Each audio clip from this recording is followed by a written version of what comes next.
Hello friends, welcome back to Asha Chinmay YouTube channel. ಇವತ್ತಿನ topic ಏನಂದ್ರೆ mission Drishti. ಈ ಗ್ಯಾಲಕ್ಸಿ ಐ ಅನ್ನೋದು ಇದೊಂದು ಸ್ಟಾರ್ಟ್ಅಪ್ ಆಗಿದೆ. ಏನಾಗಿದೆ ಇದು? ಇದೊಂದು ಸ್ಟಾರ್ಟ್ಅಪ್ ಆಗಿದೆ. ಇದರ ಹೆಡ್ ಕ್ವಾರ್ಟರ್ ಎಲ್ಲಿದೆ? ಬೆಂಗಳೂರಿನಲ್ಲಿದೆ. ಬ್ಯಾಂಗ್ಳೂರಲ್ಲಿ ಇದರ ಹೆಡ್ ಕ್ವಾರ್ಟರ್ ಇದೆ. ಇದನ್ನ ಸ್ಥಾಪನೆ ಮಾಡಿದ್ದು ಯಾರು ಅಂತಂದ್ರೆ ಐಐಟಿ ಮದ್ರಾಸ್ನ ಹಳೆಯ ವಿದ್ಯಾರ್ಥಿಗಳು. ಇದನ್ನ ಸ್ಥಾಪನೆ ಮಾಡಿದ್ದಾರೆ. ಇದು ಬಾಹ್ಯಾಕಾಶಕ್ಕೆ ಸಂಬಂಧಪಟ್ಟಂತಹ ಸ್ಟಾರ್ಟ್ಅಪ್ ಆಗಿದೆ. ಸ್ಪೇಸ್ಗೆ ಸಂಬಂಧಪಟ್ಟಂತಹ ಸ್ಟಾರ್ಟ್ಅಪ್ ಇದಾಗಿದೆ. ಓಕೆನಾ? ಇದು ಗ್ಯಾಲಕ್ಸಿ ಅನ್ನೋದು ಇದೊಂದು ಸ್ಟಾರ್ಟ್ಅಪ್. ಇದು ಸ್ಪೇಸ್ಗೆ ಸಂಬಂಧಪಟ್ಟಂತ ಸ್ಟಾರ್ಟ್ಅಪ್ ಆಗಿದೆ. ಇದರ ಹೆಡ್ ಕ್ವಾರ್ಟರ್ ಯಾವುದು? ಬೆಂಗಳೂರು. ಅಂಡ್ ಇದನ್ನ ಸ್ಥಾಪನೆ ಮಾಡಿದಂತವ್ರು ಯಾರು ಅಂತಂದ್ರೆ ಐಐಟಿ ಮದ್ರಾಸ್ನ ಹಳೆಯ ವಿದ್ಯಾರ್ಥಿಗಳು. ಪ್ರಸ್ತುತ ಸಿಇಒ ಸುಯೇಶ್ ಸಿಂಗ್. ಯಾವ ಸಿಂಗ್? ಸುಯೇಶ್ ಸಿಂಗ್ ಇದರ ಪ್ರಸ್ತುತ ಸಿಇಒ ಇದ್ದಾರೆ. ಇವರು ಸಿಇಒ ಮಾತ್ರ ಅಲ್ಲ, ಸಂಸ್ಥಾಪಕರು ಕೂಡ ಹೌದು. ಓಕೆನಾ? ಸಂಸ್ಥಾಪಕರು ಪ್ಲಸ್ ಈಗಿನ ಸಿಇಒ ಆಗಿದ್ದಾರೆ. ಹಾಗೂ ಈ ಗ್ಯಾಲಕ್ಸಿ ಐ ಅನ್ನೋ ಸ್ಟಾರ್ಟ್ಅಪ್ ಮೂಲಕ ಮಿಷನ್ ದೃಷ್ಟಿಯನ್ನ ಪ್ರಾರಂಭಿಸಲಾಗಿದೆ. ಈ ಮಿಷನ್ ದೃಷ್ಟಿ ಏನನ್ನೋದನ್ನ ನೋಡೋಣ. ಮಿಷನ್ ದೃಷ್ಟಿಯನ್ನ ಪ್ರಾರಂಭಿಸಿದವರು ಯಾರು? ಗ್ಯಾಲಕ್ಸಿ ಐ ಅಂತಕ್ಕಂಥ ಒಂದು ಸ್ಟಾರ್ಟ್ಅಪ್ ಕಂಪನಿ. ಆ ಕಂಪನಿ ಸ್ಪೇಸ್ಗೆ ಸಂಬಂಧಪಟ್ಟಿದ್ದಾಗಿದೆ. ಇದರ ಹೆಡ್ ಕ್ವಾರ್ಟರ್ ಬೆಂಗಳೂರಲ್ಲಿದೆ. ಹಾಗೂ ಇದನ್ನು ಸ್ಥಾಪಿಸಿದವರು ಯಾರು ಅಂತಂದ್ರೆ ಐಐಟಿ ಮದ್ರಾಸ್ನ ಹಳೆಯ ವಿದ್ಯಾರ್ಥಿ ಸುಯೇಶ್ ಸಿಂಗ್. ಹಾಗೂ ಪ್ರಸ್ತುತ ಈಗ ಅವರು ಸಿಇಒ ಕೂಡ ಇದ್ದಾರೆ. ನಾನು ಆಗಲೇ ಹೇಳಿದಂಗೆ ಈ ಗ್ಯಾಲಕ್ಸಿ ಐ ಅಂತಕ್ಕಂಥ ಒಂದು ನವೋದ್ಯಮ ಸ್ಟಾರ್ಟ್ಅಪ್ ಮಿಷನ್ ದೃಷ್ಟಿಯನ್ನ ಏನ್ ಮಾಡಿದೆ? ಲಾಂಚ್ ಮಾಡಿದೆ. ಈ ಮಿಷನ್ ದೃಷ್ಟಿಯನ್ನ ಸ್ಪೇಸ್ ಎಕ್ಸ್ ಸಂಸ್ಥೆ, ಈ ಸ್ಪೇಸ್ ಎಕ್ಸ್ ಅನ್ನೋದು ಕೂಡ ಒಂದು ಸಂಸ್ಥೆ. ಇದು ಅಮೆರಿಕದ್ದು. ಎಲ್ಲಿದು? ಅಮೆರಿಕದ ಸ್ಪೇಸ್ ಎಕ್ಸ್ ಸಂಸ್ಥೆ ಏನ್ ಮಾಡಿದೆ? ತನ್ನ ರಾಕೆಟ್ ಯಾವುದು? ಫಾಲ್ಕನ್ 9 ಅಂತಕ್ಕಂತಹ ರಾಕೆಟ್ ಮೂಲಕ ಕ್ಯಾಲಿಫೋರ್ನಿಯಾದಿಂದ ಉಡಾವಣೆ ಮಾಡಲಾಗಿದೆ. ಗ್ಯಾಲಕ್ಸಿ ಐ ವಿನ್ಯಾಸಗೊಳಿಸಿ ಅಭಿವೃದ್ಧಿಪಡಿಸಿರೋದು. ಮಿಷನ್ ಹೆಸರು ಮಿಷನ್ ದೃಷ್ಟಿ. ಹಾಗೂ ಸ್ಪೇಸ್ ಎಕ್ಸ್ ಸಂಸ್ಥೆ ಆಗಿರ್ತಕ್ಕಂಥದ್ದು ಯಾವುದು? ಅಮೆರಿಕದ್ದು. ಆ ಸ್ಪೇಸ್ ಎಕ್ಸ್ ಸಂಸ್ಥೆ ಫಾಲ್ಕನ್ 9 ಅಂತಕ್ಕಂಥ ರಾಕೆಟ್ ಮೂಲಕ ಕ್ಯಾಲಿಫೋರ್ನಿಯಾದಿಂದ ಉಡಾವಣೆ ಮಾಡಲಾಗಿದೆ. ನಾನು ಅವಾಗಲೇ ಹೇಳಿದಂಗೆ ಇದರ ಸಿಇಒ ಸುಯೇಶ್ ಸಿಂಗ್. ಹಾಗೂ ಈ ಮಿಷನ್ ದೃಷ್ಟಿ ಅಡಿಯಲ್ಲಿ 2030 ವೇಳೆಗೆ 10 ಉಪಗ್ರಹಗಳನ್ನು ಭೂ ಕಕ್ಷೆಗೆ ಸೇರಿಸುವ ಗುರಿಯನ್ನು ಹೊಂದಲಾಗಿದೆ. ಈ ಮಿಷನ್ ಲಾಂಚ್ ಆಗಿದ್ದು ಯಾವಾಗ ಅಂದ್ರೆ 3 ಮೇ 2026ಕ್ಕೆ ಲಾಂಚ್ ಆಗಿದೆ. ಇದು 2030 ವೇಳೆಗೆ ಅಂದ್ರೆ ಇನ್ನು 4 ಇಯರ್ಸ್ ಅಲ್ಲಿ 10 ಉಪಗ್ರಹಗಳನ್ನ ಉಡಾವಣೆ ಮಾಡಲಾಗಿದೆ. ಅದರ ಗುರಿಯನ್ನು ಹೊಂದಿದೆ. ಇದರ ಏಮ್ ಏನು ಅಂತಂದ್ರೆ 10 ಉಪಗ್ರಹಗಳನ್ನ 2030 ವೇಳೆಗೆ ಉಡಾವಣೆ ಮಾಡಲಾಗುತ್ತೆ. ಈ ಮಿಷನ್ ದೃಷ್ಟಿಯ ವೈಶಿಷ್ಟ್ಯತೆಗಳು ಏನನ್ನೋದನ್ನ ನೋಡೋಣ. ಮಿಷನ್ ದೃಷ್ಟಿ ಓಕೆನಾ?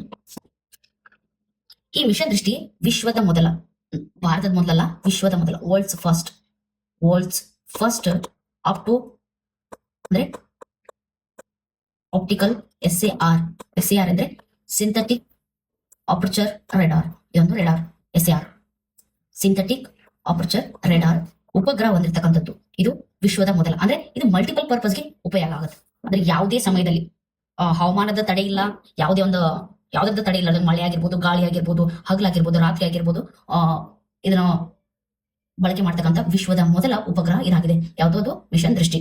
ಇದು ಎಲೆಕ್ಟ್ರೋ ಆಪ್ಟಿಕಲ್ ಅಂದ್ರೆ ನಾನು ಇಲ್ಲಿ ಹೇಳಿದ್ನಲ್ಲ, ಆಪ್ಟಿಕಲ್ ಮತ್ತು ಸಿಂಥೆಟಿಕ್ ಅಪರ್ಚರ್ ರೇಡಾರ್ SAR ಸಂವೇದಕಗಳನ್ನು ಒಂದೇ ಕಾರ್ಯಾಚರಣೆ ವೇದಿಕೆಯಲ್ಲಿ ಅಳವಡಿಸಲಾಗಿದೆ. ಹಾಗಾಗಿ ಇದು ವಿಶೇಷತೆ ಏನಂತಂದ್ರೆ ವಿಶ್ವದ ಮೊದಲ ಆಪ್ಟೋ ಸಿಂಥೆಟಿಕ್ ಅಪರ್ಚರ್ ರೇಡಾರ್ ಆಗಿರ್ತಕ್ಕಂಥದ್ದು. ಇದು ವಿಶ್ವದ ಮೊದಲು ಯಾವ್ದು? ಮಿಷನ್ ದೃಷ್ಟಿ. ಹಾಗೂ ಪ್ರಖರವಾಗಿರ್ತಕ್ಕಂಥ ಬಿಸಿಲಾಗಿರ್ಬೋದು, ಮಳೆ ಆಗಿರ್ಬೋದು, ಗಾಳಿ ಆಗಿರ್ಬೋದು, ಹಗಲಾಗಿರ್ಬೋದು, ರಾತ್ರಿ ಆಗಿರ್ಬೋದು, ನಿಚ್ಚಳ ಚಿತ್ರಗಳನ್ನು ಸೆರೆ ಹಿಡಿಯುವ ಸಾಧ್ಯವಾಗಲಿ. ಅಂದ್ರೆ ಭೂಮಿಯ ಒಂದು ಇದು ಆಕಾಶ, ಇದು ಭೂಮಿ ಅಂತ ಇಟ್ಕೊಳ್ಳೋಣ. ಇಲ್ಲಿ ಮಧ್ಯದಲ್ಲಿ ಬರ್ತಕ್ಕಂಥ ಬಿಸಿಲಾಗಿರ್ಬೋದು, ಗಾಳಿ ಆಗಿರ್ಬೋದು, ಹವಾಮಾನ ಆಗಿರ್ಬೋದು, ರಾತ್ರಿ ಆಗಿರ್ಬೋದು, ಹಗಲಾಗಿರ್ಬೋದು, ಆ ಯಾವುದನ್ನು ಲೆಕ್ಕಿಸದೆ ನಿಚ್ಚಳವಾಗಿರ್ತಕ್ಕಂಥ ಸ್ಪಷ್ಟವಾಗಿರ್ತಕ್ಕಂಥ ಚಿತ್ರಣವನ್ನ, ಭೂಮಿಯ ಚಿತ್ರಣಗಳನ್ನ ಮಿಷನ್ ದೃಷ್ಟಿ ನೀಡುತ್ತೆ. ಓಕೆನಾ? ಯಾವುದೇ ಸಮಯದಲ್ಲಿ ಆಗಿರ್ಬೋದು ಭೂಮಿಯ ಚಿತ್ರವನ್ನು ಸೆರೆ ಹಿಡಿಯುವ ನೆರವಾಗಲಿದೆ. ಹಾಗೂ ಇದು ಭೂವೀಕ್ಷಣಾ ಉಪಗ್ರಹವಾಗಿದೆ. ಯಾವ್ದಿದು?